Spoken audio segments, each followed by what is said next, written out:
turun ke bawah dan mengambil 3 bilah kayu padung, katanya kayu yang menutupi lubang jenazah nih kan. Dan setelah itu Pak Kiai mengangkat tangan dan berdoa. Bismillah. Kelihatan tuh dia berdoa, nggak lama beliau berlutut. Beliau bungkukkan badannya sambil membuka kain kafannya Maunyeh pelan-pelan. Kan ada dibuka tadi. Buka kain kafannya. Dan waktu dibuka, Wak, ya Allah, betapa terkejutnya Pak Kiai dan juga warga yang ada di sana, termasuk aku, Tira, dan juga kawan-kawannya. Waktu dibuka, di dalam kain kafan itu nggak nampak tubuhnya Maunyeh. Nggak ada, Wak. Yang muncul malah batang pohon pisang. Batang pohon pisang. Syok lah mereka situ. Astagfirullahaladzim, kok batang pisang? Ada juga yang berlari tuh, dia ninggalin area pemakaman tuh. Wah, nggak betul. Baru mereka tinggal bentar. Pak Kiai cuma kasih isyarat tangan, tenang. Nah, Pak Kiai juga mengucap kan, dia doa lagi. Gak lama dia tutup kembali kain kafan Maunyeh, lalu minta orang untuk kembali menguburkan. Tenang, diam. Baca doa aja kata Pak Kiai. Udah, selanjutnya Pak Kiai beralih ke makamnya Teh Siti.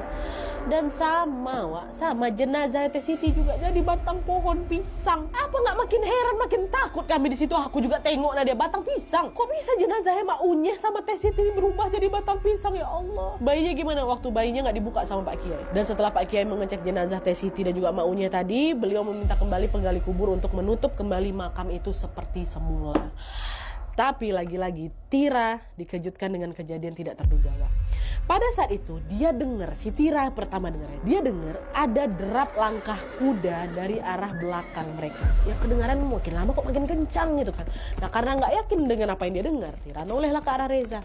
Zah, kok dengar suara langkah kuda nggak, Wak?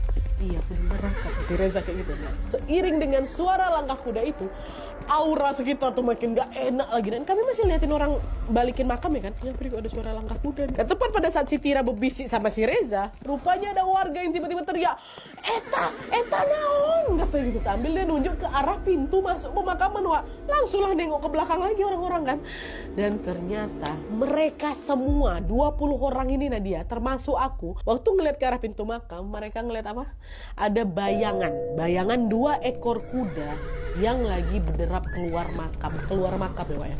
Dan kuda itu masing-masing dinaiki sama 2 orang. Nah di kuda yang terakhir kelihatan bayangan seorang perempuan lagi gendong bayi. Dia duduk di belakang, kelihatan bayangannya. Nah di situ orang menduga, itu jangan-jangan Teh Siti sama bayinya tuh gitu. Dan bayangan kuda ini melesat cepat dan udah hilang kayak gitu aja di kegelapan malam itu. Astagfirullahaladzim. Apa nggak makin ketakutan kami di sana kan? Baru kali ini mereka nengok kejadian sehoror itu, Wak. Nah setelah melihat kejadian yang nggak masuk akal tadi, Pak Kiai langsung berpesan, sudah, kalian jangan menambah